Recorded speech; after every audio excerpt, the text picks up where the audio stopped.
For more great content, hit the subscribe button and ring the bell. What is up, you guys? It's your girl Yinsu here for Upcomer, and we are back once again with another episode of Showstopper. As always, I've got Tyler, my co-host, with me. And Tyler, I know you're very excited this week. Tell me why you're excited. Yes, Yinsu. We had to search far and wide for our current guest this week. We looked through the heavens, we were looking into the sky, but there's only one place you can find this man. We had to look down below because it's the Demon King himself. It's El Diablo of the Valorant world, the master of the martial, just one of the best players in the world, the ace of Team Envy. It's Ye joining us this week on Showstopper. How are you doing, Ye? Doing well. How about you? Good. I'm doing a lot better now you're here. Yeah. I'm sure Tyler's loving it because we haven't had an NA guest for a while, so I'm sure you're going to make the most out of this.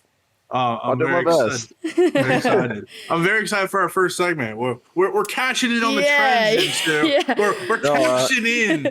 We gotta do it. Now, I'm sure you guys at home have seen Squid Games. If you haven't, skip this segment because we are probably gonna accidentally drop some spoilers. I know I will, my big mouth. But yay, we've got you here with us. We have a special tier list segment this week. Now, all three of us have watched Squid Games, and we love the show. Now, at the NA LCQ, we have 7 very competent Jett players. They're going to be taking the stage, trying to make an impact for their team. But you, Ye, El Diablo, I wanted to know if you plus these 7 players were in a real life scenario of Squid Game where, you know, Battle Royale, last one standing, and you had to make your way through this, I wanted to know which one of these players, if you had to go up against in a 1v1 situation, would either beat you beat them, you would make an alliance with, but ultimately betray them at the very end,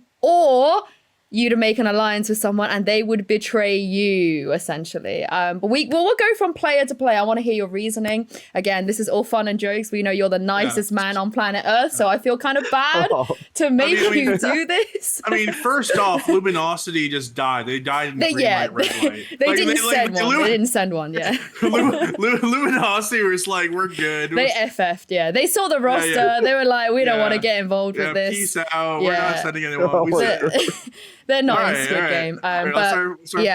Let's start. So let's start with Asuna. So, Ye, if you were in Squid Game with Asuna and, you know, if the marble situations came down, or if you had to just 1v1 him early, or maybe you make an alliance with him, where would you put him on this list? Ooh, tough. It's honestly tough because I don't know. Let's see. To be honest, I love my boy Asuna, but I think I might win on a lot of the games. A little spicy. I think Asuna is more of the Ali character. I think he's very trusting. He DMs like random like players saying like, "Hey, like let's be friends." Like he's like, "I want to be friends with everyone and like take pictures and hang out." Like very trusted, which is not good for the Squid Game. Not good. That's what I'm saying is like he's a really nice guy, and like I feel like that's gonna bite him, you know, because like I feel like he might try to form alliances with like the wrong people, you know. Yeah. He would join like the Japanese Jets and the European Jets, and they would over. But at the same time, he kind of has that like crazy factor, you know. Like he's also sometimes like really wild himself. Like he does like he makes some like wild decisions. So I feel like I don't know. I would try to avoid him. I think if I was in this Squid Game because like he's like random sometimes. You know, you never know what's gonna happen.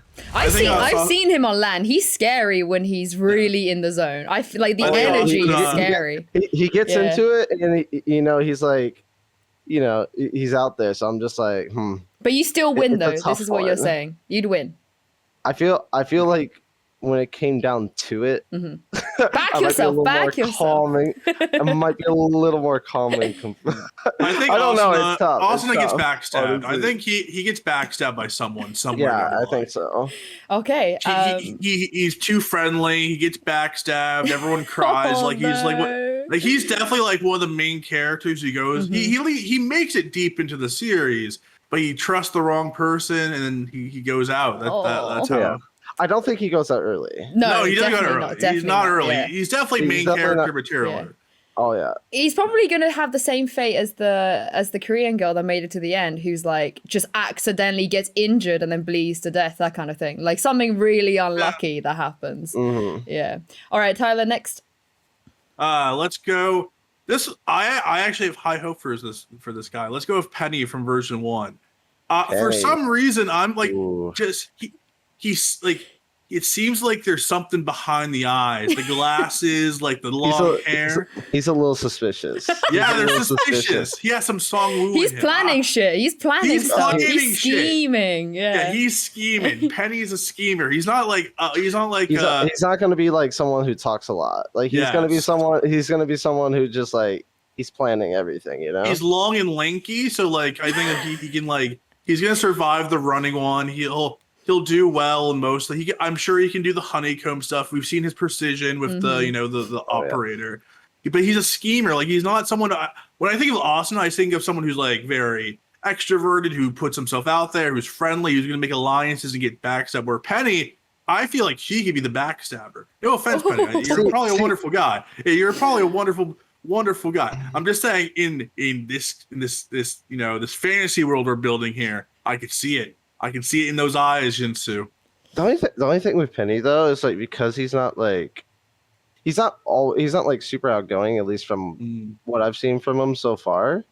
So he also might not like form the right alliances. So I'm a little, you know what I'm saying? Because like you have to kind of put yourself out there, otherwise you get left behind. But I mean, you also saw in Squid Game sometimes getting left behind is good. True. So. Yeah. He could get like the wrong tug of war team. Like he can get like some of those, like he can get all the scrawny Valorant Jett players and be on like the shitty tug of war team, and it's over. Yeah, it's a tough one. I mean, you would destroy him in tug of war, Yeah, you're biased. I think so too. Oh, good. Yeah. I don't know. I don't know where it would place him. See, like all would these you guys win have, like, though? different... Do you think you'd win against him? In what game? I mean, in the duration of the entire game. So, are you gonna outlast him? I like to think so, but like, I just don't know. Would you make an alliance? He has a see, that's the thing. Is like I don't know if I would make an alliance with him because like I don't know if I could trust them. You know, like it's just like. You have to take him out in tug of war. That's what I would do. Just be like, or take him out when he's asleep. You know, when all the lights go out. I'm like, let's just do this the right way. Beat him in a right, and just like get him in the dark. Just get him when it's out. I'd probably be that guy that like, I would probably make a fort instead. Like I'd be the guy. Okay, you won't attack. You defend. You defend. You're a defender. Wait, I have a question. Is Nats in this Squid Game? Because he'd be lurking at night. I mean, have you seen? He'd be in your fort. Have you seen the Gambit boys? They're all over 6'2". They're all massive. Yeah. They're insane. Oh, dude, they're tall. They're so tall. They would win. It would fucking just Nats like lurking everywhere, just like backstabbing people, and just be like, peace out. Like, Okay, well for Penny, come on, you have to choose. This is the nature of the game. Yeah. I'd say I win. You win. Nice. Oh, 2 for 2 so far. Yay. 2 for 2. Now, you were confident, but I'm going to give you a worthy challenger and someone that I'm genuinely scared of. And I think he would definitely win, even against Gambit. That is babybay. Baby. Would you? Here he comes, baby. You have to make an alliance with babybay, I feel. You have to.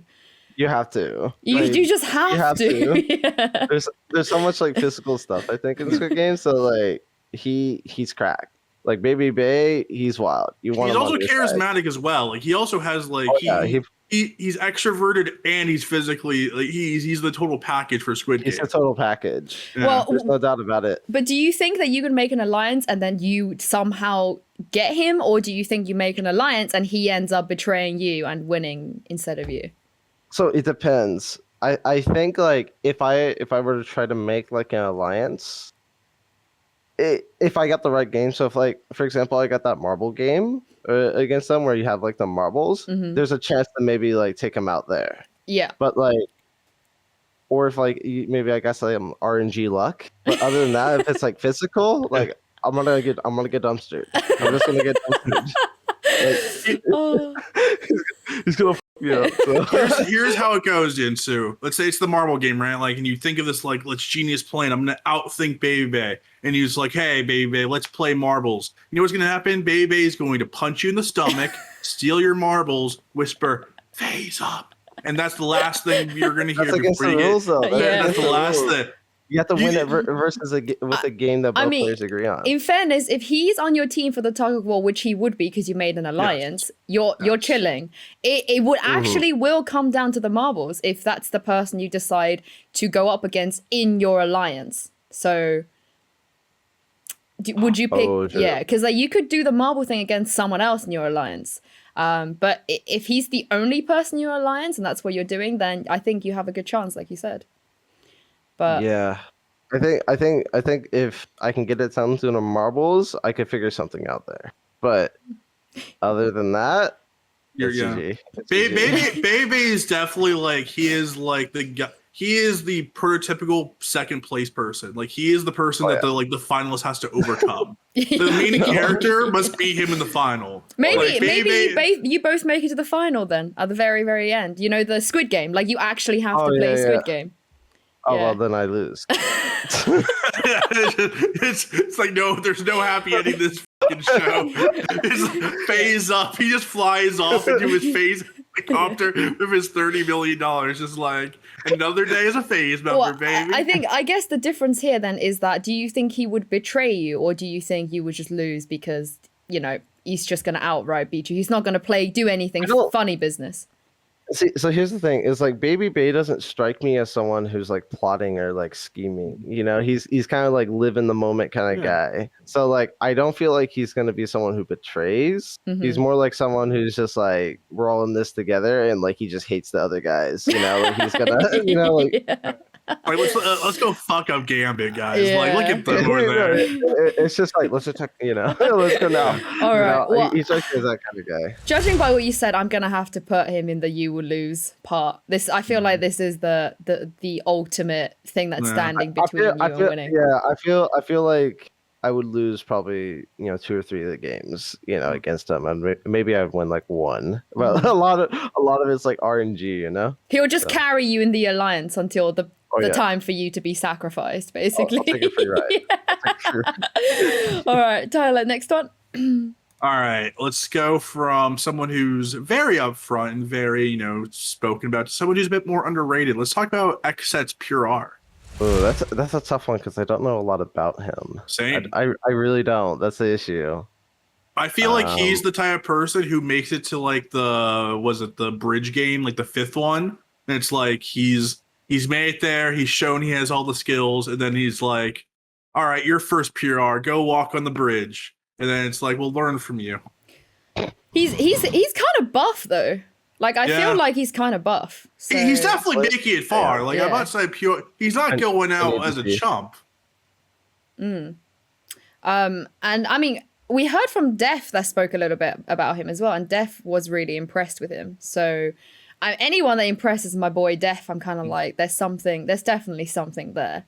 But he doesn't have the plot armor. I feel like Ye has plot armor, Asuna has plot armor. It's like the better the devil you know, like the less you know, the bigger of a threat it is, I feel. Like that's like an unknown entity. Unless you want to send babybay and be like, get rid of him. He gives me a penny vibe. A little bit. Like he has that mysterious factor, you know? Like it's just like you don't know. But this could be a good alliance then. Because like you need numbers. He's kind of buff, and I feel like other people might be coming up to him like, "Oh, you're not really saying that much. I want to be in alliance with you." Like you got to get him early, I feel. But then you just betray him. Yeah, Ye would betray his ass. I see that. It's like episode 5, and Ye's like, "Sorry, Pure. Like we had a good run. We had a good run. Game is coming after us tonight. We have to sacrifice someone." I can't see myself doing that. It's like weird. It's like, you can't betray people. But then it's like Redgar and the boys are out for us. We need to give them a sacrifice. But then maybe it's the other way around. Then maybe that you make an alliance and because you can't possibly betray him, he betrays you. Like there could only be one person that wins. That's true. Throw him in there. He might betray me. Yeah, I don't there know. you go. He also seems like a good guy, so I don't know. All these guys are good guys. Yeah. But Squid Game, baby. There has to be a winner. You're all in debt. You're all in Valorant jail, and you must survive. Now I feel a bit bad throwing someone so young into the mix next, but Cloud9's Leaf. Now, yay! What do you make of this pick? That's a guy. I feel like he's plotting. He's definitely a plotter. He's a plotter. Oh, yeah. Okay, but would you let him in your alliance then, or do you think you would just lose straight up against his schemes? Oh, that's a tough one. That's a tough one. I don't know, honestly. Like, it's kind of like he's definitely the kind of guy to form like stuff like behind your back kind of thing. Are you speaking from experience? I feel like no. Like, oh yeah, that time Leaf betrayed me. Like, I never forget. Yeah, okay. I think the question is, would you just outright maybe just go for it? Just be like, I'm gonna take this guy out early. I'm gonna like hide behind him in the red light, green light, and then when the doll turns around, I'm gonna shove him and run away. Like, is that what you want to do?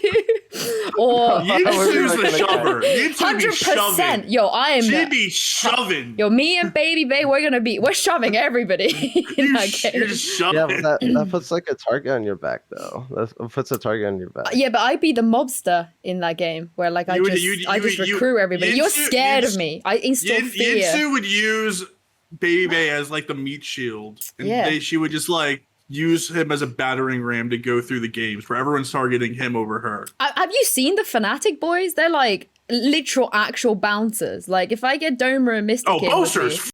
Yeah, well, actually, no. I think he'll be okay, just because he'll just be such a clown that no one. True. Everyone's brain, like they're like, but he's gonna not make it anyway. There's no point exerting energy. And Domer and Mystic are literal bodyguards, so we'll just scare everybody into conceding. But nevertheless, yay. Leaf, are you shoving him? Or are you not shoving No, I'm not shoving. Shoved here. Yeah, okay. So, alliance then? Is he going to be in your alliance? I think we would be in alliance, but I feel like he might betray me. But maybe that's because like I just don't know him that well. Yeah. Like he gives me that vibe. Yeah. Okay, I'll put that there. You got two people betraying you in your alliance so far. You need a better alliance. Yeah.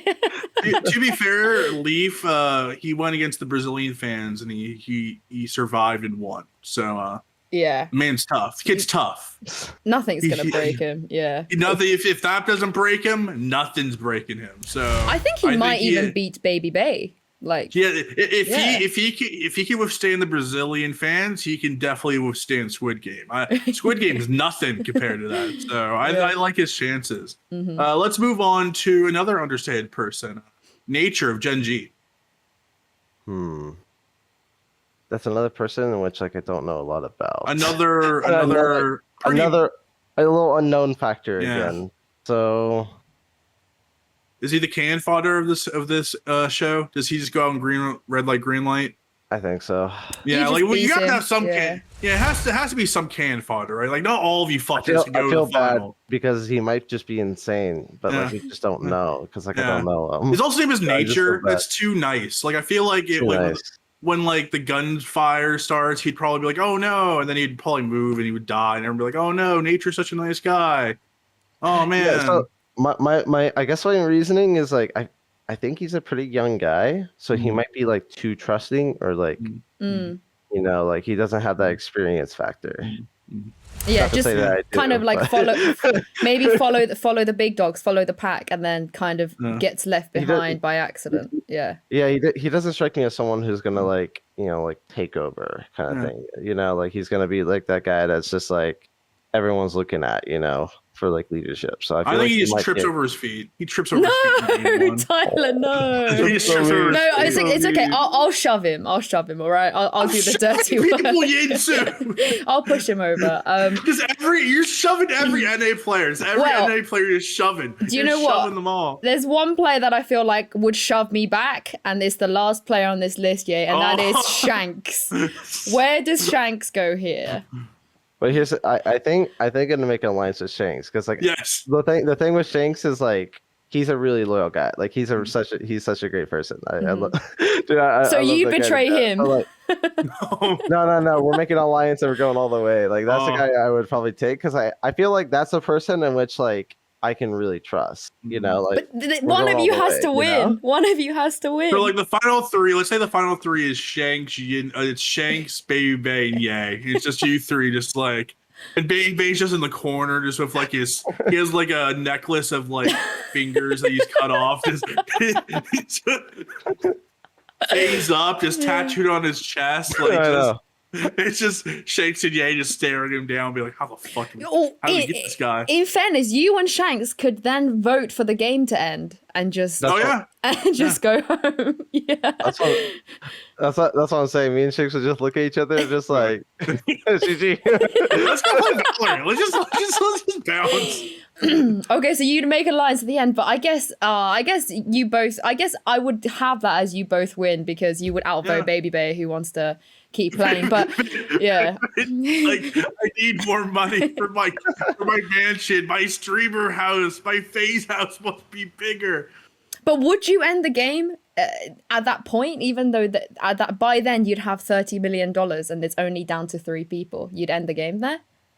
So here's the thing. I would end the game, and then I would just like me and Shanks like we would like work out, you know, like we would just like we'd get massively like buff, and wait for like babybay to like you know like maybe he gets a little bit older, or maybe like maybe he like gets a little bad on his diet. We just train and then we restart the game. Oh, When we're you just keep sending him Postmates to his in the phase house. Yeah. Just send him exactly. Big Macs just every day. Just like, oh, free Big Macs. Just like just waiting it out. Or yeah. We would do that basically, and then we'd be good. Let's restart the game. You That's know, a really let good me relax strat. a little bit. Yeah, that's a very, very good strat. Well, yeah, that's it. Maybe just like, oh man, just another free meal. This is awesome. Free food every day. You're gonna fatten him up, yeah. No, exactly. You fatten him up a little bit. Make sure he's like a little bit slower. It's all. I have to go back now. Oh, But to be genius. fair, even if you do go back and take babybay down, you still have to beat each other. Like, there is no way out of this where one of you doesn't die. So, what do you do then? I'd fatten up Shanks too. You're sending everyone Postmates. Everyone's getting Postmates. Everyone's getting Postmates. All right, well, I'll have that as you know, somehow getting rid of babybay and then you and Shanks restart the game. But ultimately, yeah, you're the winner. Of course, you have to win. That is if you don't get betrayed earlier in the game. That's true. Yeah. Well, that is our tier list for this week. But time to move on to a second segment, a slightly more serious than the one we just had. But once again, about the North America Last Chance Qualifiers. Now, you're in a great spot. You don't have to play this tournament. You get to watch it in all its glory. Big chillin'. Yeah. Big chillin'. It's the best case scenario. But now, at the time of recording, we don't know the new, I guess, quote unquote bracket yet, due to the fact that I haven't announced it, have they? the OCE teams not be able to attend. But before That's so sad. I feel so bad for those guys. yeah, let's talk about that real quick. What do you make of that? And do you think that if they did attend, they would have had a good chance of playing more than just one best of 3? It's hard to say. Like I don't honestly I don't know too much about their region, so it's hard for me to be like, you know, like definite. I just think like this game is like kind of like inherently like, you know, like upsets happen like a lot. You know, there's a lot of upset potentials, especially if you get the right start or right around the rounds or you're on the right day. So with the Oceanic teams, the only thing I can go off of is basically when Sonics came here, you know, how they performed, and just judging off that. No offense to my boys over there or anything like that, but you know, they kind of like struggled when they initially like came to NA. So I don't know. It's kind of just like a messed up situation, like in general. Just sad for them, right? That they don't even get to compete.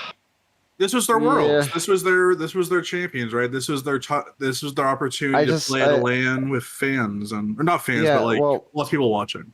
What I think is like so sad though is like they've been practicing for like 9 months. It's you know, going through qualifier and qualifier, and then here's their opportunity, you know, for champions, right? Here's their opportunity to show like what they've been made of and represent like the, you know, Australian scene, and now it's just like it's just taken away from them without them even getting like a, you know, a chance to like prove themselves. And like ultimately now they just never know, and they have to now just sit and wait for everything to be done, so they have to wait like another 6 months just like doing nothing. So you know, it's like I don't know, it kills the scene, right? Like why would any org, like why would any team with money like invest in Valorant Oceania when it's like we can't even play in international events.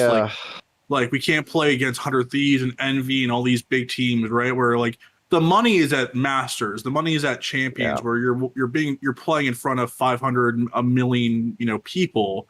And now they play in the small region of Oceania, where it's like if you're an Oceanic even viewer, like why tune into Valorant games for Oceania when there's no like path to the championship? It's just well. At the same time, it's kind of like a tricky situation because, like, as far as like I'm aware, like the Oceanic scene isn't like. It's not Japan. It's not Japan. Yeah, they don't have a lot of viewers, but at the same time, I think it's a situation in which like, I think that comes with time, and you have to like grow it like a little bit. You know, like it takes time to like grow those like scenes. Yeah. So, I'm with you too. I think so. You know, it's a terrible start for them though. If you talk about that growth, it's like it's the worst possible thing that could have happened to them. I don't know the exact details, but like I think people were posting on like Twitter, Reddit, which is never a good source. But from what I saw, it's like some of the blame was on like Riot, unfortunately, for like, you know, like maybe booking the flights like way too weak and not having the wrong papers, and like that's just like sucks. Yeah, I mean that's also like you're kind of like messing with people's lives to a certain extent, and like you should be on top of that kind of stuff. And Riot's shown they can do this shit. Like because the world is going on right now. You know? The world is going on right now, where it's like they got all these teams except Vietnam. Sadly, but that was because of Vietnam travel, not because of their own mistakes. Where they can do it. It's just they have to have the right people. But I just think they probably just use different people, and like I hate to say it, but this would be like kind of a learning experience. But like that learning experience fucks up, you know, over other people basically. Unfortunately. Sucks. I hate that situation too. But that means we do have 8 teams left for the NA LCQ, and one of them is going to be going to Champions no matter what. But before we kind of get onto your predictions of the winner, I wanted to ask you who you think is going to be that dark horse that, you know, has a chance. Dark horse? Yeah, to make a couple of upsets, maybe even make it all the way that people aren't expecting. That's a tough one. I would say like, I don't know, is Cloud9 considered a dark horse, you would say? I think so, given they haven't like proved themselves properly. I would say Cloud9 probably. I even have them probably like winning the whole thing. I would say they're my top. Scrim gods, the scrim bucks. Not even so much the scrim bucks, but like they all have like really talented players. I think them adding like Vanity and stuff, especially like an actual, you know, just like IGL, someone who wants to do that role and like has like experience, you know, just past experience, and like also IGLing, you know, and playing with those players. So I think like that is going to make like a big difference for him. And like I know Vanity, for example, he's a hard worker, and he's like someone who he innovates, like even with like the whole V1 team, you know, the whole post plant meta. He's the one who really started to pioneer that. So like, I think his team, like they got the leadership, they have like the talent, and just given like probably like time now, I think they're gonna do like amazing things. So I want to see chaos at LAN. Yeah. So bad. Oh, it's gonna be great. It's I heard Vanity's pretty entertaining at LAN, so I do want to see that. Yeah. He's a really cool guy. I love that guy to death. All right, but let's put you on the spot. This is Sure. Squid Game. This is Squid Game. El Diablo. God. This is you're Oh my you're God. under 5. They're asking you if Sure. if you get this right, you win $300 million. If you lose, it's over. It's all over. Who's winning LCQ? Who are you putting your money? Who are you putting your life If I on? had yeah? to guess, Yeah. Yeah. probably Cloud9. Ooh, Ooh, okay. Dark man. Horse is going all the way for you. I love that. They're going all the way. I love They're going all the that. way. In which case, are they the team that you want to face the most at Champions? Is this the team that you want to play against, or is there another team that you kind of want to face at the Berlin LAN? Are you asking like what NA team I want to face? Yeah, or like what yeah. team- From what- LCQ, like in the semifinals, obviously. I think I would like to play Cloud9. And my reasoning for it, like, I know the thing is just like, I guess like we beat like 100 Thieves and Sentinels and like stuff like that, but I haven't got to play against like Cloud9 yet. I think that'd be really fun, to be honest with you. Like I really want to play those guys because it's a new experience, right? Mm-hmm. So Then I think that'd be interesting. if you beat them, you'll have 100% record against NA teams at LAN, right? Which would be kind of insane. Yeah, it would be. It would be. I was kind of sad they threw us all in the same bracket because like I didn't want to play against like more European teams because like the thing is, at least with this game, is like a lot of it is like styles and like I kind of wish I got to play more European teams like on LAN just so I can get like a better, I guess, like feel for them. Oh You know, yeah, so I mean the it's European teams would have also prepreferred to play other teams that isn't European teams on Yeah, LAN as I well. know, I'm it's just sure. like- Yeah. Unlucky. That's why, dude. I don't know. I don't know if like the whole like random thing, like where they just draw teams. I don't. Yeah. Is that good? I don't know. You need to have more structure of like the strength of the regions, right? 'Cause, Yeah. like League of Legends, it works because we know the strength of the regions after 10 Right. years of playing the game. Where Valorant, we have such little data where it's like, sure, we kind of know that like Japan and Brazil should not have its current seeding if we just look at current strength, where they are currently equal to NA and EMEA in terms of seeding. Yeah, That's I actually kind of knew this like before, like going into like Berlin, because we got the number 3 seed. In my like mind, I kind of knew we would probably get like a pretty good group Yeah. because like again, like when you value the regions as equals, Yeah. it kind of like that's what produces like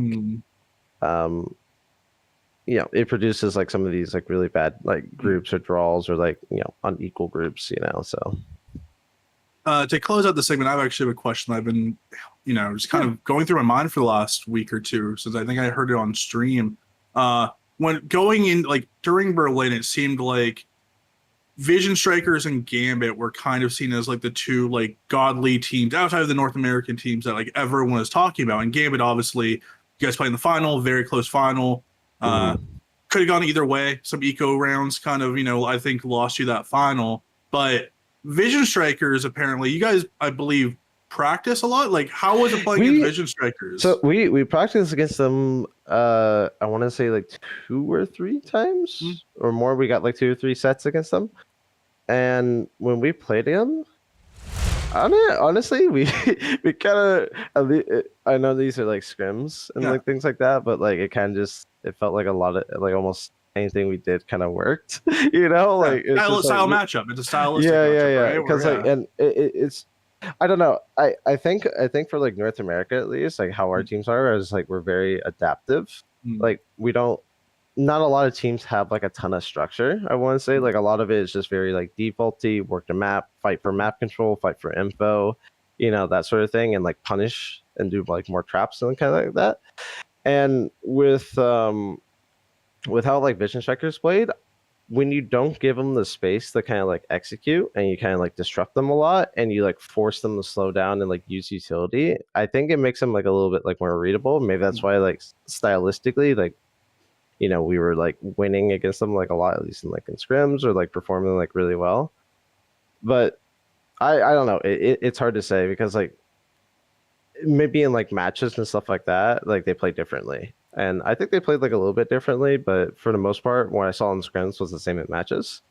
So I don't know. It's hard to say. It's so hard to say. But I think what they do works really well against like European teams because like from what I've seen from Euro teams, they're very, very passive. Like they're very, very slow. And I think with Vision Strikers, if you give them like all that space and you really don't do much, and if you don't fight for like info, it kind of like it works into their favor, and that's why I think they did so well. If that makes sense. Actually, I do want to ask you quickly because I remember we asked Tens this right after Iceland. Yeah, sure. Which team did you scrim against while you were in Berlin that weren't actually part of the Masters tournament that you would want to play against? That looked really good. That you want to play against a LAN like in the future. I'll give you two teams. Fnatic and Na'Vi. I like both those teams like a lot. What's the reasoning? They're very different. Yeah. I think Fnatic they actually play very similar to like at least in my eyes to like an NA team. They play very I don't know. It's like almost like random defaults, but they're always like structured and kind of like well thought out. So like it's kind of like they do stuff like really, really well.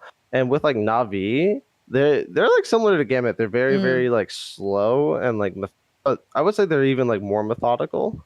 I don't know. They're fun to play against though. They're really fun to play against. What did you think of Durka from Fnatic? Did he When we played him, he was playing really, really well. Like he played really well. So I'm really looking forward to like playing him in a match. Like he's one of the players I really want to play in a match, honestly. Ooh, that's a matchup I hadn't thought of before. That's gonna be entertaining. My god. That's not to be a diss, but like he just seems like a fun player to like because like it's kind of like matches. So you're able to give it like your all and like really like give like max effort. So like he's someone that I want to see like at his best. Ultimately, he's someone who I want to play as like when he's at, he's giving it his all, He's also half Finnish and half Russian and super chilled. So like Alan, if you guys are screaming at him the way that I seen you scream, it'll be like playing against Gambit. It's just like respond, give me some emotions. But I mean, it might happen. It might happen at Champions. Now Gambit did them a favor. It'd be so fun. I'm happy to see that. Obviously, it sucks we lost, but I'm happy to see they got a spot because I think they're a team that kind of like deserves it. So they're going to be so happy you said that. Yeah, I think they're a team that deserves it, and they're a team that like I want. They should get an opportunity to like fight for worlds in my eyes at least. Oh, so wholesome. Yay, so wholesome. Now, we're going to round everything off with a cooldown segment. Now, I wanted to ask you more about you. Obviously, when the move to Envy was first announced, everybody was super hyped. It was such an anticipated move. You've done so well. I mean, to non-Valorant fans or like people that just tune into Masters, like you cannot tell that, you're a recent addition to this roster. So I kind of wanted to rewind a little bit and, what was the decision for you to kind of make this move? What did you expect from it? And did you expect for it to go so well so quickly at Masters especially? Okay, yeah. I guess like let me start with like the whole move. So with the whole like move from going to Ambox to Envy, I forgot my own team. But what I was gonna say was it kind of like sucked because so initially I was gonna go after I think stage 1. Like I was like really I really wanted to kind of I think I wanted to move and like seemed like a good opportunity at the time. But like unfortunately it kind of like that deal fell through and it was kind of like a situation in which it's like, okay, I'm just gonna play here instead, like with Ambox guys, because like we weren't like bad at the time. Like stage 1 we had like a really good result. Like we beat like Sentinels, we were looking good. But like there was like a few pieces that were like kind of like missing on that roster in order for us to take like I guess like that next step. And I thought maybe with the addition of like JC, we would be able to like overcome that hurdle, but like it almost kind of like backfired, I guess, with like stage 2, and like it felt like we got like even worse, So and I don't know if that's like a result of like JC or just maybe like just team stuff that happens like over time, but ultimately we got worse, and worse the ball is like we got knocked out of last chance qualifier, and there's just nothing, absolutely nothing for the rest of the year except like, you know, maybe like a few like, you know, $3,000, $4,000 kind of tournaments, like really small kind of tournaments. And I was kind of just left with a decision. It's like, you know, do I go out and try to, you know, search my options, since like, you know, there's a lot of, I guess, like hype around my name. I've been playing really, really, really well. And like ultimately I kind of had to decide like what do I want to be in this game and like where do I want to go, right? And I kind of just made that, you know, choice of like, you know, ultimately like I want to win. I want to compete. Not to say like Ambox couldn't win, but it's just like, it's like I want to, you know, compete like ultimately. Like I want to go to like Berlin. I want to go to like, you know, possibly Champions, because like that's my dream ultimately, you know, like that's what I guess, I don't know if fulfillment is the right word, but it's like something that it makes me happy. Like that's ultimately what I want to do. And I mean, did you expect to achieve it? Did you expect to achieve it so quickly? I don't know if I expected it to come this quickly. I guess like I thought it would take like a little bit more time. I was like more, for me, like I never had this thought in my mind of like, oh, I need to like achieve this for like something, or I need to prove myself to like these like other people or like anything like that. For me, it was just always like, I just took every single day and I just tried to like improve basically as a player. I just took every day, tried to give like my max effort, whether it be like scrims or whether it be even in like ranked games or like deathmatch. Like I always try to win into it with like a purpose, and I always try to get better. And I think like when you have just like really focused improvement, I guess like over a certain period of time, like it, you know, it pays out, I guess. So more than pays out. That's the, I think, the best thing Envy's done, I guess, so far in this team as well. Because look at where you guys are now. So, no, I'm happy.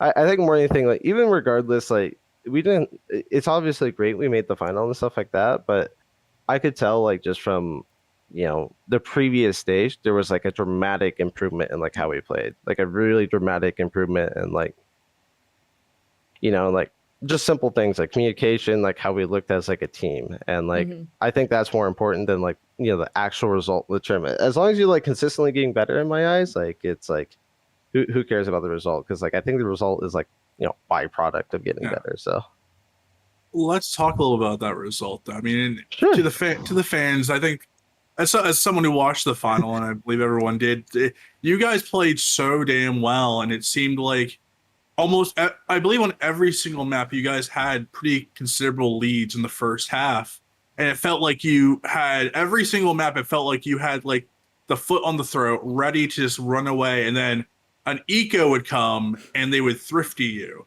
and it would be. And it just seemed like that one thrifty and that one eco loss just set this entire map into the other momentum of Gambit, where they just kind of took the momentum and ran. What was it about that final that kind of ran away from you? Was it like those eco rounds that you just kind of felt that slipped through your fingers? Like, what was it about Gambit that, you know, led to you being the only team to beat you at Berlin? I think it was like it was a few different things, honestly. I think number one, I think we kind of like just really like underperformed. Like we didn't really like, I don't know. It kind of like felt to us like, again, like we had like a lot of like close rounds, and then we kind of would just like throw them away, you know, kind of randomly. And like it's really hard on the, I guess, like the psyche when, you know, even if you know like you're what's happening, it's kind of like frustrating, you know, still like it's annoying to like sometimes like lose rounds. And like I could tell like some people were like, you know, getting like a little frustrated. And I think Gambit was like, you know, a lot more composed. But ultimately, like,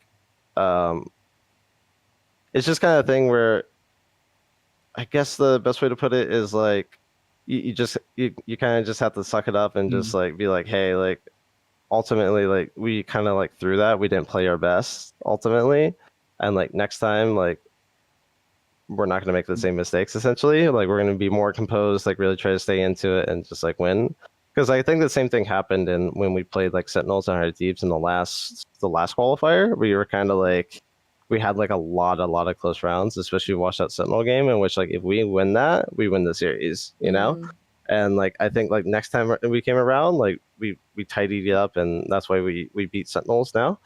But I don't know. I would also say like at least with Gambit, something that's really unique about them is they play a really unique style. Like they play a style in which like It's annoying. nobody else yeah, no, exactly. Dude, I'm telling you, like they don't do anything for like the entire minute, and I'm just sitting there and I'm just like I'm holding an angle. It's so annoying. Yeah. I'm telling you, I could probably go make like a cup of coffee, and I'd come back, and they still wouldn't have done anything. So it's just like that's just like annoying sometimes to play against. It's like when you have a team that just like sits around, doesn't do anything for the entirety. Yeah, if you know what's happening, it's easy to play around. Mm-hmm. But like ultimately, like I remember like there was like one time in which like I just like I lost focus on my crosshair or something because like a minute had gone by or something, and like so he came around the corner swinging at the last second. I'm just like, oh, dude, come on. They just sweat you out. They just make you wait, and they wait you out. I do have a quick question. Sorry, Tyler. Just about Haven, because that's what I was going to bring up. Is that because it's like they did the entire exact opposite in EMEA? It's a meme that Redguard doesn't lose Duelist because he has 100% win rate on Jett and Reyna. Run it down mid, and is the only map he plays on is Haven. I don't know. How did you guys deal with just the shit show that was Haven in that final? Dude, honestly, I just think like I don't know. Like again, like I feel like if we were to replay that like a million times, or maybe not a million times, but like 10 times, we would win it like 9 times. It's kind of like a situation in which like I just don't know what happened. It just kind of felt like maybe that we got like. I just don't think we were assertive enough, like on our defense. Like I feel like we gave them like too much room, and we didn't like punish them just like rushing and stuff like that. Like coin flip all around, and they just won. Like it was like, oh, everyone just go C, everyone go A, and they got like a lot of ecos, and I'm just like, what's going on? Like I said, I just for me it just feels like we like underperformed. Like ultimately, like we weren't assertive enough, and we weren't giving like our best. You did not underperform on Haven. Like you were insane on Haven. I mean, you were another level. But speaking of you, and we've talked a lot about like. You even mentioned the hype around your name and like, being able to be in the opportunity, having the opportunity you are now. And I've met you in person. You're extremely humble, super grounded. I do want to ask you. You don't have to hype me up too much. No, I'm just spitting facts over here.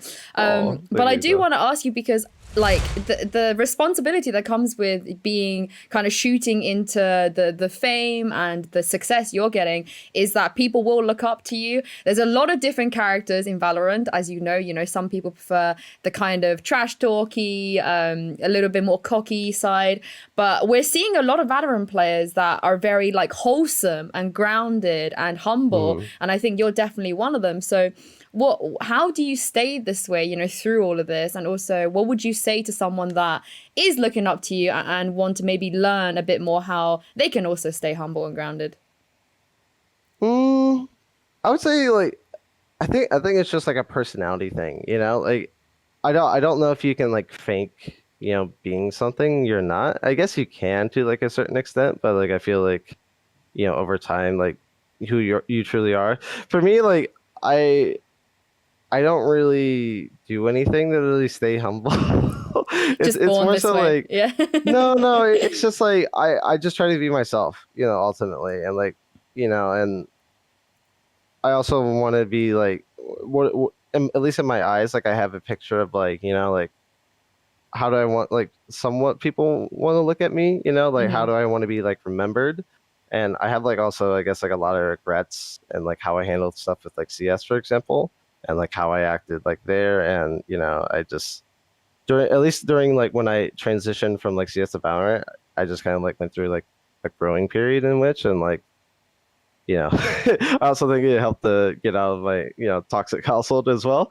But I went through like kind of just like a growing period in which like like I wanted to be like a better person, and I wanted people to give someone to like look up to, not so much like I guess like trash talky, but for like people respect. To like not even like respect. It's just like ultimately like I just I don't know. It's kind of just like, I just want people to like. Sorry, this is a tough one. I'm trying to think about this. I think I know where you're coming from. Like, you have an image of yourself and you don't want to like do yourself a disservice and not be someone you want to be. Is that what you're saying? Yeah, no, it's more so. It's just like, it's just like I don't want to like fake, getting all like trash talky and like stuff like that. It's just kind of like I want to give people like a good image, essentially, like just like someone to look up to, I guess, in some respects, and like that I guess that's I like that. basically you can get it. This is the same thing. I think Redgar and Boaster both say this. They're both very much like, we're really not into that trash talk stuff. Like, we had Redgar on the show and he said that he just wants to be around people that are nice. He just wants to like be a nice dude. Yeah. So it's like for me, I just think there's always like so much like negativity like all around us. Like in terms of like, like news, even like culturally speaking. Yeah. And just like the world in general. And like for once, like I guess like for me, like how I want to do things and like how I want to like for people to I guess like perceive it is like, I want something like not that essentially, something a little bit opposite, to try to like I guess make people's days, wherever they are, just a tiny bit better if that helps. So well, you made my day today, so thank you. Double thumbs up. All right, final question before we let you go. Yay. Let's see. So back at Summer Masters in Reykjavik, I think the NA breakout star obviously was TenZ. Here in the Fall Masters in Berlin, I would say you were the NA breakout star. Let's say next spring, let's say March 2022, pick us one player who hasn't broken out yet that you think will break out on the international stage next year. Give us your prediction of who's going to be the next big star in North America, who hasn't really hit that cusp yet. In North America? Yeah. Oh, that's a tough one, actually. That's a tough one. I think if Cloud9 goes all the way, I think Leaf would probably be up for consideration. I think he's always been like a really good player. He just hasn't had like maybe the right environment around him for him to really like succeed. So I think with him, like he'll definitely show like what he's capable of if he gets a chance to go to Champions. What I've learned this episode is that Ye is Cloud9's #1 stan. Cloud9's #1 supporter. I love it. No, I do have like a lot of respect for those guys, and I think they're kind of like criminally like underrated right now, at least. So I'm with you. Any more questions, Tyler? Or rounding this off? You good? Let's do one quick one. So you gave us Leaf. I think a lot of people who watch this episode are going to know who Leaf is. Give us someone I don't know, who Yinsu doesn't know. Give us a someone in your solo warrior, queue, a leaderboard warrior. Who is someone out there who's maybe on an amateur team, maybe who's even underage, who's like 15, 16 on Team Seam maybe, or one of these young crack kids who are rising up the ranks.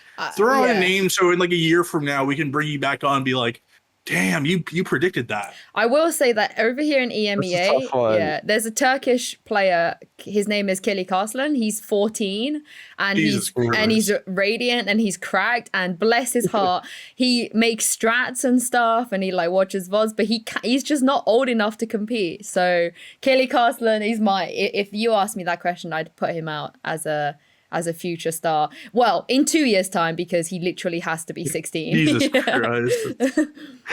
Let me think. In North America right now, I want to say Alexander comes to mind. I think he's like a really like mechanically like gifted player, and I think like if he continues to work at it and like continues to improve both, whether that be like mechanically and just like his overall game and approach and just everything, I think he could be a really standout player. I also think Net, who was recently signed, is really strong. Like he has some really good communication, and like he's one of the very few players that like he's someone who like he actually genuinely like tries, like in the sense of like he's someone who like in my ranked games, he's someone who's like, okay, what do you guys want to do? Like, you want to try this setup? Like he's someone who like he's always trying to give like his max effort like in ranked games, every single day. Like he's someone who's trying to coordinate and work with the team like constantly, and like I feel like that's a rare quality to have. I love someone that. who's always trying to work with the team. So I think him and probably like Alexander like would be 2 players that I would look at for the future. Big vouch. I Big like vouch. Big vouch. Yeah, I like big the vouch. Yeah, you got the vouch from Yay. But that is all the time we have for today. Thank you so much for joining us. What a pleasure to have you on. Tyler's going to be gloating about this for the next week. Yeah, It was a great episode. We had some we had some killings. We had some raising up some young folks. It was some scrim, all love. some scrim Yeah. rumor, like everything. It was a great episode already. Yeah, well, if you guys enjoyed this at home as well, don't forget to give us a like, subscribe, and we'll see you next week for another episode. It won't be Yay though, so you know, I'm gonna be sad. Oh.